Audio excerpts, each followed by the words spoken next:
ಕೇಸ್ನಲ್ಲಿ ದರ್ಶನ್ರನ್ನ ಬಚಾವ್ ಮಾಡಲಿಕ್ಕೆ ಪ್ರಾರಂಭಿಕ ಹಂತದಿಂದಲೂ ಕೂಡ ಪ್ರಭಾವಿಗಳು ಪ್ರಯತ್ನ ಮಾಡ್ತಿದ್ದಾರೆ ಅನ್ನೋ ಮಾಹಿತಿಯನ್ನ ರಿಪಬ್ಲಿಕ್ ಕನ್ನಡ ನಿಮ್ಮ ಮುಂದೆ ಇಡ್ತಾ ಇತ್ತು.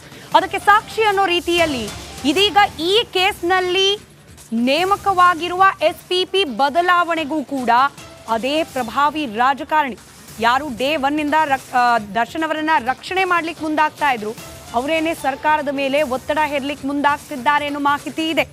ರೇಣುಕಾಸ್ವಾಮಿ ಕೊಲೆ ಕೇಸ್ಗೆ ಪ್ರಭಾವಿಗಳು ಎಂಟ್ರಿ ಕೊಟ್ಟಿರೋದು ಬಹುತೇಕ ಖಚಿತ. ದರ್ಶನ್ ಬಚಾವ್ ಮಾಡೋಕೆ ದೊಡ್ಡ ಮಟ್ಟದಲ್ಲೇನೆ ಪ್ಲಾನಿಂಗ್ ನಡೀತಾ ಇದೆ. ಸದ್ದಿಲ್ಲದೆ ಕೇಸ್ನಲ್ಲಿ ಹಸ್ತಕ್ಷೇಪ ಮಾಡ್ತಿದ್ದಾರೆ ಕೆಲ ಪ್ರಭಾವಿ ರಾಜಕಾರಣಿಗಳು. ಅದರಲ್ಲೂ ಎಸ್ಪಿಪಿ ಬದಲಾವಣೆ ವಿಚಾರದಲ್ಲಿ ಸರ್ಕಾರದ ಮೇಲೆ ಒತ್ತಡ ತರ್ತಾ ಇರೋದು ಕೂಡ ಇದೇ ಪ್ರಭಾವಿ ರಾಜಕಾರಣಿ ಅನ್ನೋ ಮಾಹಿತಿ ಇದೆ. ರಿಪಬ್ಲಿಕ್ ಕನ್ನಡಕ್ಕೆ ಈ ಬಗ್ಗೆ ಉನ್ನತ ಮೂಲಗಳಿಂದ ಖಚಿತ ಮಾಹಿತಿ ಲಭ್ಯವಾಗಿದೆ.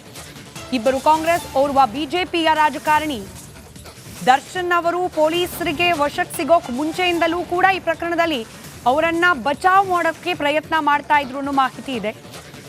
ಇವರ ಪೈಕಿನೇ ಯಾರೋ ಒಬ್ಬರು ಎಸ್ಪಿಪಿ ಬದಲಾವಣೆ ಮಾಡಬೇಕು ಅನ್ನೋದನ್ನ ಸರ್ಕಾರದ ಮೇಲೆ ಒತ್ತಡ ತರೋ ಪ್ರಯತ್ನ ಮಾಡಿದ್ದಾರೆ ಅನ್ನೋ ಮಾಹಿತಿ ರಿಪಬ್ಲಿಕ್ ಕನ್ನಡಕ್ಕೆ ಲಭ್ಯವಾಗಿದೆ.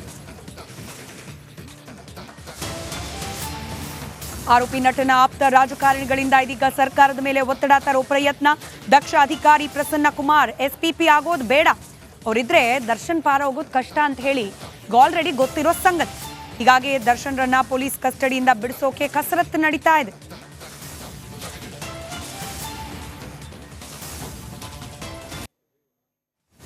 ನೋಡಿ, ಫೋಟೋದಲ್ಲಿ ಏನು ಗಮನಿಸ್ತಾ ಇದ್ದೀರಿ, ಸ್ಕ್ರೀನ್ನ ಮಧ್ಯಭಾಗದಲ್ಲಿ ಅವರು ಸರ್ಕಾರದಿಂದ ನಿಯೋಜಿತಗೊಂಡಿರುವ ವಕೀಲರು ಈ ಕೇಸ್ನಲ್ಲಿ ಎಸ್ಪಿಪಿ ಇವರು ಇದ್ರೆ ಈ ಪ್ರಕರಣದಲ್ಲಿ ದರ್ಶನ್ ಆದಿಯಾಗಿ ಯಾರೂ ಕೂಡ ತಪ್ಪಿಸ್ಕೊಂಡು ಅನಾಯಾಸವಾಗಿ ಆಚೆ ಬರ್ಲಿಕ್ಕೆ ಸಾಧ್ಯ ಇಲ್ಲ.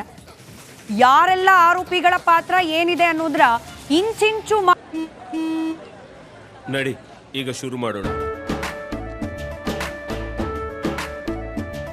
ಕೇಸರಿಯಿಂದ ಮನೋಲ್ಲಾಸ ಮನಸ್ಸು ಮತ್ತೇರಿ ಕುಣಿದಾಡಿದೆ ನೋಡು, ಮನಸ್ಸು ಮತ್ತೇರಿ ಕುಣಿದಾಡಿದೆ ನೋಡು. ಕ್ಷಣ ಕ್ಷಣವೂ ಆಚರಿಸಿ ಕೇಸರಿ ಹಬ್ಬ. ವಿಮಲ್ ಬಾಯಲ್ಲಿ ಹೇಳಿ ಕೇಸರಿ. ಮಾಹಿತಿಯನ್ನ ಕೂಡ ನ್ಯಾಯಾಧೀಶರ ಸಮ್ಮುಖದಲ್ಲಿ ಬಟಾಬಯಲು ಮಾಡುವ ಟ್ರ್ಯಾಕ್ ರೆಕಾರ್ಡ್ ಅನ್ನ ಹೊಂದಿರುವವರು ಪ್ರಸನ್ನ ಕುಮಾರ್ ಅವರು. ಹೀಗಾಗಿನೇ ಈ ವ್ಯಕ್ತಿ ಇದ್ದಷ್ಟು ದಿನವೂ ಕೂಡ ಆರೋಪಿಗಳ ಪಾಲಿಗೆ ಸಂಕಷ್ಟ ಕಟ್ಟಿಟ್ಟ ಬುತ್ತಿ ಅನ್ನೋದನ್ನ ಅರಿತಿರುವ ಪ್ರಭಾವಿ ರಾಜಕಾರಣಿ ಎಸ್ಪಿಪಿ ಬದಲಾವಣೆ ಮಾಡಬೇಕು ಅಂತ ಹೇಳಿ ಸರ್ಕಾರದ ಮೇಲೆ ಒತ್ತಡ ತರ್ತಿದ್ದಾರೆ ಅಂತ ಹೇಳಲಾಗ್ತಾ ಇದೆ. ಯಾವುದೇ ಒತ್ತಡಕ್ಕೂ ಕೂಡ ಮುಖ್ಯಮಂತ್ರಿಗಳು ಮಣಿಯೋದಿಲ್ಲ. ಆತ್ಮೀಯತೆಯೇ ಬೇರೆ, ವಿಶ್ವಾಸವೇ ಬೇರೆ ಅಂತ ಹೇಳಿ ಮಂಡ್ಯದಲ್ಲಿ ಈ ಒತ್ತಡದ ಬಗ್ಗೆ ಚಲುವರಾಯಸ್ವಾಮಿ ಪ್ರತಿಕ್ರಿಯೆ ನೀಡಿದ್ದಾರೆ. ಮಿನಿಸ್ಟರ್ ಚಲುವರಾಯಸ್ವಾಮಿ, ಯಾವುದೇ ಒತ್ತಡಕ್ಕೂ ಕೂಡ ಮುಖ್ಯಮಂತ್ರಿಗಳು ಈ ಪ್ರಕರಣದಲ್ಲಿ ಮಣಿಯೋದಿಲ್ಲ, ಪಾರದರ್ಶಕವಾಗಿ ತನಿಖೆ ಆಗತ್ತೆ ಅನ್ನೋದು ಚಲುವರಾಯಸ್ವಾಮಿ ಅವರ ಹೇಳಿಕೆ.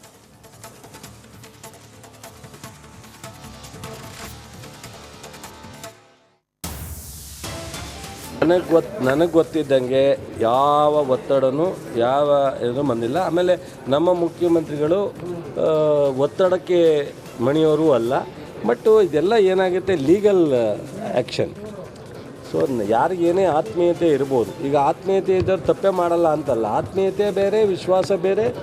ಸೊ ಇವೆಲ್ಲ ಇನ್ಸಿಡೆಂಟ್ಗಳು ಆಕಸ್ಮಿಕ ಆಯಿತು ಅಥವಾ ಪರ್ಪಸ್ಲಿ ಆಯಿತು, ಇದನ್ನು ತೀರ್ಮಾನ ಕೋರ್ಟಲ್ಲಾಗುತ್ತೆ. ಸೊ ಈಗ ಒಂದು ಕಡೆ ಪೊಲೀಸು ತನಿಖೆ ಮಾಡ್ತಾರೆ, ತನಿಖೆ ಸಬ್ಮಿಟ್ ಮಾಡ್ತಕ್ಕಂಥದ್ದು ಕೋರ್ಟಿಗೆ ಸಬ್ಮಿಟ್ ಮಾಡ್ತಾರೆ. ಇವೆರಡರ ಮಧ್ಯದಲ್ಲಿ ನಡೆಯುತ್ತೆ, SIT ಇದೆ. ಸೊ ಅದರಿಂದ ಈ ವಿಚಾರದಲ್ಲಿ ಸುಮ್ಮನೆ ನನಗೆ ಗೊತ್ತಿದ್ದಂಗೆ ಯಾವ ಒತ್ತಡನೂ ಯಾವ ಇದು ಬಂದಿಲ್ಲ. ಆಮೇಲೆ ನಮ್ಮ ಮುಖ್ಯಮಂತ್ರಿಗಳು ಒತ್ತಡಕ್ಕೆ ಮಣಿಯೋರು ಅಲ್ಲ. ಬಟ್ ಇದೆಲ್ಲ ಏನಾಗುತ್ತೆ, ಲೀಗಲ್ ಆ್ಯಕ್ಷನ್. ಸೊ ಯಾರಿಗೇನೇ ಆತ್ಮೀಯತೆ ಇರ್ಬೋದು. ಈಗ ಆತ್ಮೀಯತೆ ಇದ್ದವ್ರು ತಪ್ಪೇ ಮಾಡಲ್ಲ ಅಂತಲ್ಲ, ಆತ್ಮೀಯತೆ ಬೇರೆ, ವಿಶ್ವಾಸ ಬೇರೆ. ಪ್ರಸನ್ನ ಕುಮಾರ್ ಅವರ ಬದಲಾವಣೆಗೆ ಯಾಕಿಷ್ಟು ಒತ್ತಡ? ಅವ್ರು ಇದ್ರೆ ಯಾವ ತರ ಟ್ರಬಲ್, ಅವ್ರ ಇನ್ ಕೇಸ್ ಪಕ್ಕಕ್ಕೆ ಸರಿದ್ರೆ ಯಾವ ರೀತಿ ಅನಾಯಾಸವಾಗುತ್ತೆ?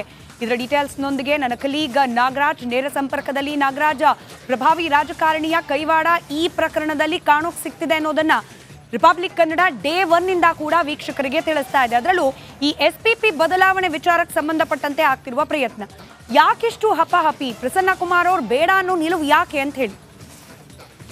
ಸ್ಮಿತಾ, ಏನು ಈ ಒಂದು ಪ್ರಕರಣದಲ್ಲಿ ಈ 3 ದಿನಗಳ ಹಿಂದಷ್ಟೇ ನೇಮಕ ಆಗಿರ್ತಕ್ಕಂಥ SPP ಪ್ರಸನ್ನಕುಮಾರ್ ಬದಲಾವಣೆಗೆ ಸರ್ಕಾರದ ಮೇಲೆ ಒತ್ತಡ ಆಗ್ತಾ ಇದೆ ಅನ್ನೋ ಮಾಹಿತಿ ಲಭ್ಯ ಆಗ್ತಾ ಇರ್ತಕ್ಕಂಥದ್ದು. ಇದಕ್ಕೆ ಪ್ರಮುಖವಾದಂಥ ಕಾರಣ ಏನು, ಒಂದು ಪ್ರಮುಖ ಕಾರಣ ಏನಂದರೆ SPP ಪ್ರಸನ್ನಕುಮಾರ್ ಹೊಂದಿರತಕ್ಕಂಥ ಟ್ರ್ಯಾಕ್ ರೆಕಾರ್ಡ್. ಅವರು EDಗೆ ಕೆಲಸ ಮಾಡಿದ್ದಿರ್ಬೋದು, CBIಗೆ PP ಆಗಿ ಕೆಲಸ ಮಾಡಿರೋದಿರ್ಬೋದು, ಅಥವಾ NIAಗೆ PP ಆಗಿ ಕೆಲಸ ಮಾಡ್ತಾ ಇರ್ತಕ್ಕಂಥದ್ದಿರ್ಬೋದು. ಈ ಬಹುತೇಕ ಪ್ರಕರಣಗಳಲ್ಲಿ ಅವರು PP ಆಗಿ ಕೆಲಸ ಮಾಡಿರ್ತಕ್ಕಂಥ CBI ಇರ್ಬೋದು, ಅಥವಾ ಅದರಲ್ಲೂ NIA ಪ್ರಕರಣಗಳಲ್ಲಿ ಸಾಕಷ್ಟು ಪ್ರಕರಣಗಳಲ್ಲಿ ಕನ್ವಿಕ್ಷನ್ ರೇಟ್ ಜಾಸ್ತಿ ಇರೋದ್ರಿಂದ ಅವರು PP ಆಗಿದ್ದರೆ ಇನ್ನು ಮುಂದೆ ಏನು ನ್ಯಾಯಾಲಯದಲ್ಲಿ ದರ್ಶನ್ ಕೇಸ್ ವಿಚಾರಣೆಗೆ ಹೋಗುತ್ತೆ, ಆ ಸಂದರ್ಭದಲ್ಲಿ ಯಾವುದೇ ರೀತಿಯ ಪ್ರಭಾವವನ್ನು PP ಮೇಲೆ ಬೀರೋದಕ್ಕೆ ಆಗೋದಿಲ್ಲ ಅನ್ನೋ ಕಾರಣಕ್ಕೆ ಒತ್ತಡ ನಡೀತಾ ಇದೆ ಅಂತೇಳಿ ಹೇಳಲಾಗ್ತಾ ಇರ್ತಕ್ಕಂಥದ್ದು. ಯಾಕಂತಂದರೆ ಪ್ರಸನ್ನಕುಮಾರ್ ಅವರು ಏನು ಈ ಒಂದು ಕೇಸನ್ನು ಟೇಕಪ್ ಮಾಡಿದಾಗ ಏನು 90 ದಿನಗಳ ಅವಧಿಯಲ್ಲಿ ಪೊಲೀಸರು ಚಾರ್ಜ್ ಶೀಟನ್ನು ಸಲ್ಲಿಕೆ ಮಾಡಿದ್ದಾದ್ಮೇಲೆ ಅಲ್ಲಿಗೆ ಪೊಲೀಸರ ಪಾತ್ರ ಈ ಒಂದು ಪ್ರಕರಣದಲ್ಲಿ ಮುಕ್ತಾಯ ಆಗುತ್ತೆ. ನಂತರ ಇರ್ತಕ್ಕಂಥದ್ದು SPP ಪಾತ್ರನೇ ಆರೋಪಿಗಳಿಗೆ ಶಿಕ್ಷೆ ಕೊಡಿಸಬೇಕಾದ್ರೆ ಪ್ರಮುಖ ಆಗುತ್ತೆ. ಈ ನಿಟ್ಟಿನಲ್ಲಿ ಅವರ ಬದಲಾವಣೆಗೆ